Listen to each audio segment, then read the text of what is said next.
ইলিশ আছে, রুই মাছ, ইলিশ মাছ বন্ধুরা এই যে দেখেন এই যে জাতীয় ইলিশ আছে, কোনটা কত লাগবে? ইলিশ মাছ, রুই মাছ, পাঙ্গাস মাছ, এই রুই আছে, এই পাঙ্গাস আছে, ঠিক আছে, এই যে দেখেন এই পাঙ্গাস মাছ, রুই মাছ, ইলিশ মাছ, সাগরের এই মোচন মাছ মাছ। কি পাঙ্গাস বেশি 200, আপনি নিলে 180 টাকা ভাই। আর ইলিশ এটা আমাদের 450 ভাই। নদীর ইলিশ, একটা তাজা তালতলি মিষ্টি পানির মাছ এটা। মিষ্টি পানির মাছ। আর এই বোর্ডের মোচন আছে,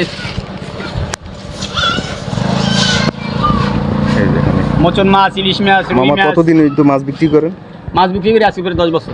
10 বছর। হ্যাঁ, ভালো না দেনা লাগে, ঋণই আছে প্রায় 2 লাখ টাকা মতো ঋণই আছে মাছ বেশি, আর ছাড়তে পারি না। কর্ম কি করার কিছু আছে? করার কিছু নাই না, এই অবস্থা। চালাই যান, আল্লাহ আবার সফল দিতে পারে। মাছ একদিন পাই, একদিন পাই না।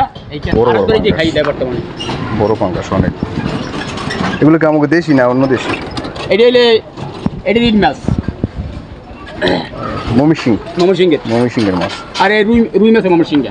ইলিশ হয়েছে মুখ দেশি মিষ্টি পানির মাছ, মোচন হয়েছে সাগরের মাছ। তো বন্ধুরা কোথা থেকে ভিডিওটি দেখবেন অবশ্যই একটু কমেন্টসে জানাবেন। এই যে আমাদের মামা। তো ভালো থাকবেন, সুস্থ থাকুন, দেখা হবে পরবর্তী ভিডিওতে।